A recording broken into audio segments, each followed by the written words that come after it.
If you guys wouldn't mind, would you just go ahead and put your name and your LEA and your role on the SPEL team into the chat? That would be helpful.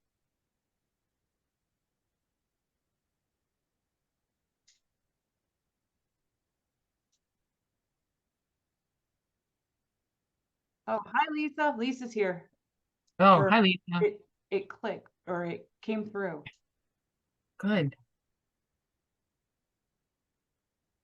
Allie, what school district is Trinity West Elementary?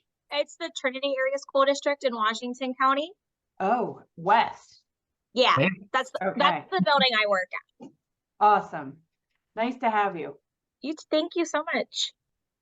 I'm gonna enter the and I know Megan. Hi, Megan. I'm gonna go ahead and put the link to the Google folder in the chat again for anybody who's come in since that. Is that working for everybody? You can see the documents? Yeah, I'm Hi, already Kristen. in the Yes, folder. I got it. Thank you. Awesome, awesome. Great. It's hard to check when you already have access, so we couldn't figure it out if we were the right link. Hi, Erin. Hello. And if everybody wouldn't mind just entering into the chat name, LEA, and your role on the SPEL team would be great.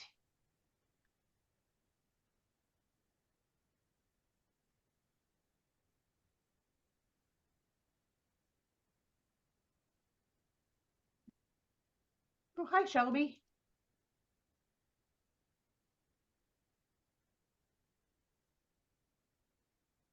Hi, I'm just going to keep us on mute because I have kids in here too. We get that. And Leah's also on the call. We're working on getting her headphones to work too. Well, welcome, welcome. Get everybody in the chat. That lets us know who's who. That's great. And Stephanie, you work with the IU, right? Awesome. Yes. Awesome, awesome.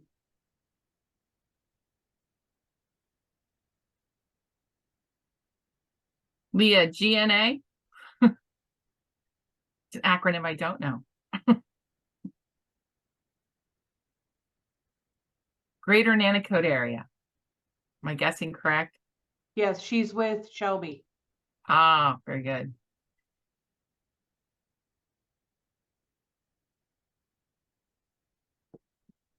All in context. If we were on a different call, GNA could mean something else.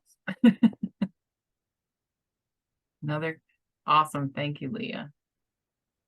All right. I think we have pretty much everybody who's registered. We have left the meeting open, so if anybody comes in late, I'll reiterate, we are recording this because we want to make sure that any team that doesn't currently have a family liaison or a family member, and they want to get and access this information at a later time, we will have it for them. So we feel it's valuable information, and we know we want to continue with the whole theme of having a family liaison and connecting with families. So we want to make sure that's available.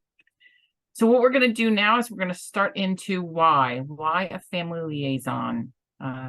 This grew out of a previous grant. We realized that when asking for family members to be on teams, there's some barriers or hurdles to family participation, whether it's scheduling the meeting doesn't work with a family member, or you can obtain a family member, but they don't attend or they fade away. Oftentimes there's concerns about sharing student data with a family member present. Some of our teams previously have been able to work around that, and we can always assist if that's a concern that you're having. But what we're looking at is that person who's going to be the bridge between the information that's going out professional development wise and school wide to the families that are impacted by it, or even families in your school system that may not have a student directly impacted, but looking at family engagement from the lens of you can't do it in a bubble, but doing it so that it's kind of system wide. So we have some criteria and what, the skill set for a family liaison might be. If you read these over, this was pulled together with the statewide family network, as well as professionals supporting school teams. So we wanted to find somebody who has that ability to act as the bridge. They're, they have knowledge and are aware of the cultural diversity in the school and the community that is attending that program. They're trusted by not just professionals, but parents as well. They are that person that, a colleague can come to with a question, but a parent can come to with a concern or a question. You can see here that we're looking at building the capacity to engage parents beyond those identified SPEL students. So we're looking at this being not just isolated to students in the SPEL catchment group, but all students and their parents. And then being able to collaborate with parents so that they can spread the word, so to speak. So, what this leads to is what supports they might actually provide. Information about SPEL. If somebody's saying, well, why is this being done in our school, or how is this impacting my child? Both ECRI and Check and Connect are going to be shared. So the idea would be, how can they share details? And sometimes it's just a baseline what this is, and other time it might be in a more in-depth sharing. So access for resources such as flyers and trainings. This is that person who knows enough to say, if we put it in the, I'll date myself, in the Wednesday letter, because it goes home in the backpack, which I don't even know they do that anymore, but some places might still do it. That's enough. Everybody will get it. But this is the person that knows, no, we need to put it on social media. We need to put it in, 15 languages. We need to make sure it's accessible to parents that don't have internet and don't have smartphones. This is the person who kind of understands how to make things accessible to a broad audience. And then communicating with parents during the activities. You're having back to school night. Is this person there saying, hey, how's things going? Does this work for you? When it's virtual, do they have what they need to attend virtually? I was that parent that needed to go to the tutorial when everything started going on computers, because I'll date myself again. I did not grow up with a computer that fit in your room on your desktop, let alone in your pocket on your phone. So the final thing here is promoting family engagement events and recognizing the difference between involvement and engagement. And today we're going to discuss some of those differences.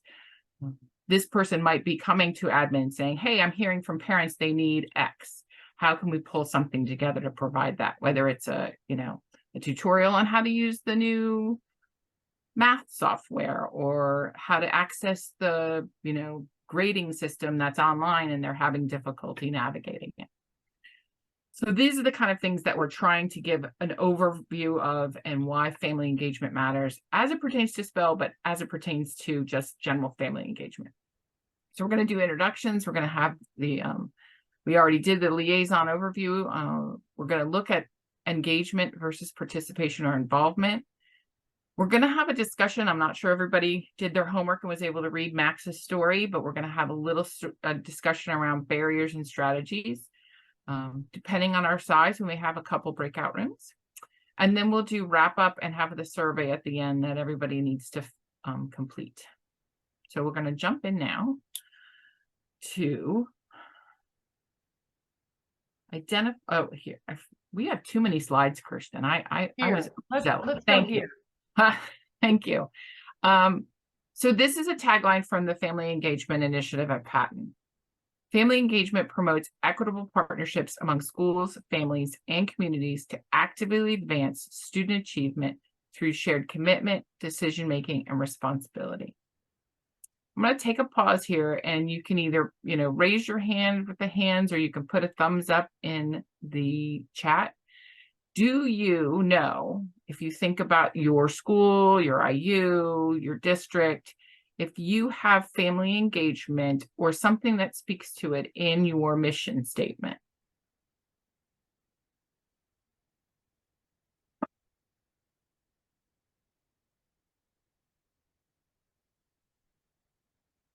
And if you need to go and find your mission statement, you can always answer later. Lisa Wertz has a thumbs up, I see. Good. Yes, ma'am. How you doing? Good, how are you? Hi, Wonderful. Thank Lisa. you for asking. Hi, sweetie. How are you? I am well.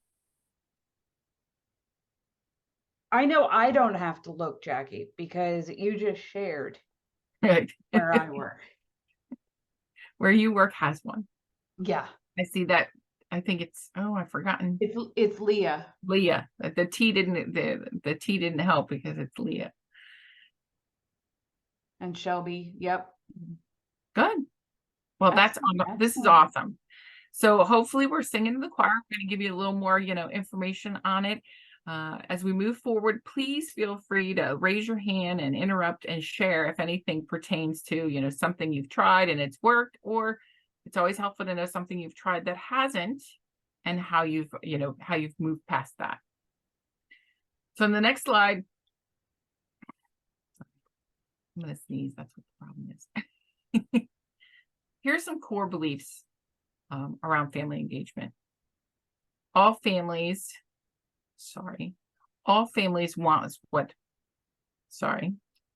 have dreams for their children and want what's best for them. All families have the capacity to support their children's learning. Families and school staff are equal partners.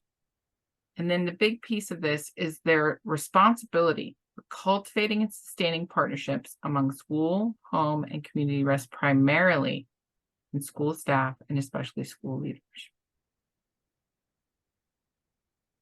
What we know occurs when there is authentic family engagement, elevated test scores, more positive attitudes, improved study and attention skills, better or easier transitions, better school attendance with easier transitions between grade levels, and increased graduation rates.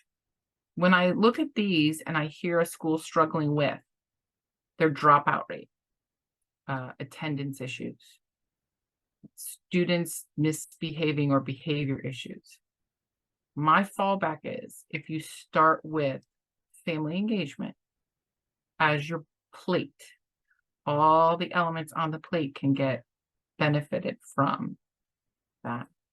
So it's one of those things we like to say is a building block to answer other, issues that might be ongoing. I feel like I'm going through it too fast, but I'll keep on keeping on. So here's a good, I found the image on the right through the Iris Center. They have a wonderful amount of resources. If you've not tapped the Iris Center, I recommend Googling them and finding what they have because it's beneficial. What I liked about this is it looks at engagement differently than involvement. And so if you think about things that involve parents, you invite them to back to school night. You have a book sale. You promote, a family picnic. These are things you're telling families about and inviting them to. Another one might be, and I know when my kids were in school, the big thing was selling wrapping paper. I don't know if it's changed. I think I've been offered pizza recently and cookie dough. So what those things are is they're saying, here's what we need from you. Please help us. What we want family engagement to represent is what do you need and how can we help each other? So getting to know your families, building positive relationships, and meaningfully getting them to participate. So you can still have back to school night. You can still have the family picnic. You can still even have those fundraisers, but with them involved in those decisions. When is the best time to host a, back to school event? Is it great to have it from 6 to 8 because everybody's supposed to be getting their children in bed? Is it better to have it right after school? Can parents attend if you spread it out a longer period of time? Jackie, you're making me think too, even about like parent teacher conferences and Mhm. involving people like families in those questions. Like, is it better to have half a day so that people that work in the evening can still attend? start it in the afternoon, start conferences in the afternoon or something along those lines. And Christian, you're right, because there's actually that idea that this could be systemic change. If you've always done it X, you've always had the back to school night on the third Wednesday, and you put out a question and they're like, yeah, Wednesdays really don't work in our community. We have X and Y and Z going on, but Thursday nights are better. That's a systems change for a district that's always done it this way. Same with Well, your. I'm thinking Go even ahead. about what a difficult time you and I had in trying to figure out when to schedule our family liaison meetings Correct. too, because we didn't have names to even ask what Right. was the best time. We couldn't say does 10 to 11 work. So it was like, we'll hear from them if it's not a great time frame, but we did throw in that we were going to record it, and hopefully, cross our fingers, most of you are able to attend at this time frame. So you can understand that there's, involvement's not bad. We're not saying participation in any, stretch of the imagination is bad, but engagement is more authentic and it's more two-sided. If parents say, hey, yeah, math night is great and the science fair is wonderful, then keep having them.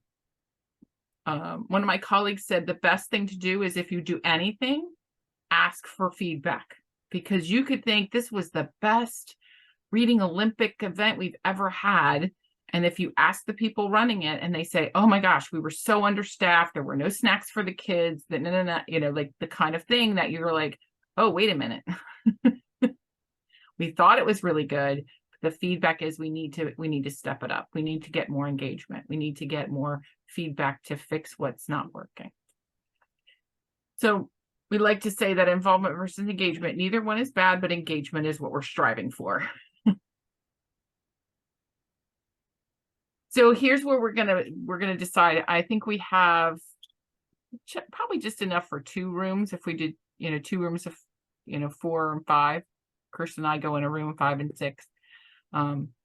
You don't have to show your hands, but if you did read Max's family experience, that there's 2 stories in that article document, and they give an example of what good family engagement is reflected and poor family engagement is reflected. And I think one of the things we struggled with is it really speaks to administration if you read that from the perspective of how the parents are engaged in the different scenarios. However, we thought overarching, it gives you an idea of when barriers are in place and how they affect family engagement, and when strategies to promote good engagement are present. So we thought we'd just go into 2 quick breakout rooms. How long do you think? Yeah, Kirsten, you think maybe We 15 and we'll probably take Okay. 20? Yeah, that's fine. And I'll get an update. Let me make sure I have that checked. I don't want them to automatically close. Oh yeah, no, I do, kind of. There we go. There, I think I got it now. Okay. And we can leave them open if we need to. Okay, there we go. So you should all get invited. And if you just click join, there they go. And I think, Jackie, you and I can choose. Yeah. And then I have one question for you before we go into breakout rooms. Do I pause the recording right now? Yes. Okay. All right. I was lucky enough to be in that room. We talked about strategies that we are currently using in the roles to break down barriers, like switching out times of days we ask families to join us at school, feeding them, getting mental health service brought to the families rather than the families having to go and get mental health services. We talked about student-centered versus adult-centered, like we saw in the Max story. So we just kind of had a roundabout conversation, thinking through what's currently happening, what we notice is happening, and then, kind of taking ideas from each other on how to move forward. Did I get that all right, room 2? Thank you, Dawn. So if you weren't able to read the article, and similar in our room as well, there was like how accessed it was. It is in that link that Kirsten put in the chat. It is in the folder with today's PowerPoint. The action planning tool we're going to share shortly, as well as both Max's story and a little overview of Max himself. So if you haven't had a chance to read it, I would recommend it. It's not a short read, but it is a really nice view to look at how perceptions can be built and how engagement can be affected. So I think we're moving to that action planning tool. So this is also in that folder, and it is universal. You can take it out this afternoon, next week, tomorrow, and look it over. The idea is that you can look at your school setting, your district setting, your classroom setting. It's not gonna, however wide or narrow you want to make it. And you can kind of say, where am I at with my engagement, and set yourself a goal. It asks for you to look at, not just your input, but everybody else's input. And in our room, somebody shared surveys. Surveying your parents is key.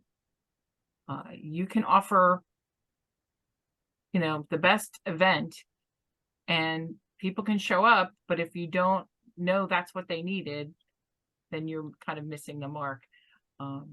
Jackie, Megan brought up something about surveying in our group too, from the series that she was part of last year, the Enhancing Family Engagement series, and some stuff that they were talking about within that.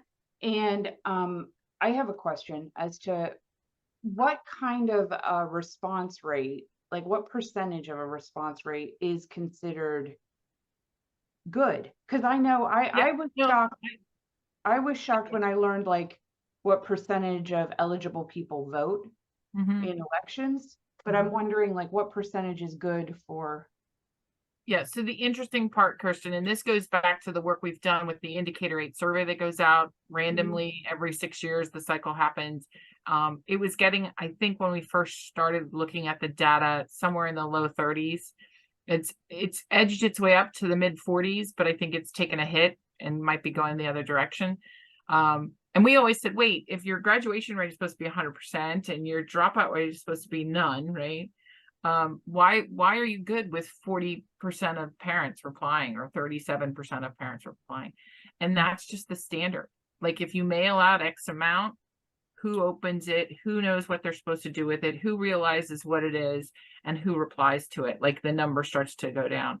I know what I've heard from families that do our Enhancing Team Training series. If you say, have mommy and daddy fill this out and you get a homework pass, sometimes the numbers go up because you've made it, the impact for the student is, hey, I don't have to do my homework if you do this, if you tag it to something else, like, hey, we'd like to do this, and connect it to, please bring it with you to the picnic or something like that. Oftentimes schools have said it was great to put it on a device at the school and say, hey, while you're waiting, can you fill out this survey? Kind of like the doctor does when you go. So different strategies have bumped that number up. But yes, anything, I think, anything nearing 50% is phenomenal, is from what we're hearing from the data people. That's great. Thanks for that, because I had no idea. I know, and when I was teaching in the classroom, to get report cards back and signed, I was creating little goodie bags, and you didn't get a goodie bag until it came back in. So yeah. And it's, you have to make it to the parent to understand, this isn't one more thing we're asking you to do. This is something we need to know from you so we can help you. So we can direct our efforts toward what you are looking for. Whether it's a different way of doing back to school night, or stop sending me, fundraising information, start sending me how to manage my kids' homework, something like that. So you're going to set yourself a goal, but you want to have stakeholder input. You also want to make sure there's an ensuring equity component in that. And Kirsten, you mentioned this. If you're only sending it out electronically and you have people that don't have devices or don't have internet, it's not going to be an equitable response. If there's cultural diversity, you have to take it into effect. You know, you have to take it into like how you're going to roll things out, what you're going to do. And then strategies that you want to promote. And the strategy list is relationships, trust, voice, collaboration, partnership, shared vision, and a climate of respect and rapport. And I can tell you, I've worked with schools that they'll say, well, we'll just tell them what we want them to. I'm like, okay, you kind of missed 8 out of the 10 in the list, right? You can't just tell them. You have to ask, and you have to be prepared. As we said before, if you're going to put it in a survey and ask the question, you have to be prepared with follow through. You know, it gives you a point to put what tools or resources you're going to need to facilitate what it is you're hoping to implement. Always do next steps. Always put in who's in charge of what we need, you know, done by next Tuesday or next month. And then finally, and this is the really important piece I mentioned earlier, always take a moment for reflection. You can plan a really good event, you can have really good turnout, but if you don't say, how did this work for you? You know, and you can survey your staff, and you can survey the families you're serving. Just getting that information so that you're comfortable with what you've done, and they're comfortable with what they've participated in and you know, hopefully received, but that they've been a part of. So that is also in the drive, and you're welcome to, you know, we're not going to collect it. We're not going to say, where are you at on your action planning? We're going to bring it up each of the 4 sessions. And just as a reminder that this is something you can use. So if you heard something today in your breakout room, and you're like, hey, I think I want to look into doing that. This might be a document. You can drop that first thing in. I want to look at doing X. You know, I heard from somebody else, and maybe even if you need to put their name of that person so you can reach out to them and say, how is it you know, I'm sorry, I didn't mean to go ahead. interrupt. And I was going to say too, and if you have questions about this, you can ask that to your patent consultant at your monthly meetings for your team too. So feel free to bring this up with the rest of the team and ask those questions, or, hey, I think this is something that maybe we need to look into. All right. I think if there's no questions, I'm going to go ahead and we're going to give you the 411. Here's the QR code and the link, the HTTPS. They're both going to take you, either one or both. Will take you to the survey. You have until October 3rd to complete the survey, and this is the Act 48 way of receiving your credits. That code that you're going to need is KM615. I'm sorry, I have a question. Go ahead. Like, I know I hate being that person that asks this question. So I have no idea why I'm here. So like, I don't know anything about SPEL. I don't know anything. I was just told that I'm the family liaison because I already do it. There you go. So is yours, When you're talking about ECRI and all this, I have no idea. No one has told me anything. so happy. Okay, Person so to give you the over.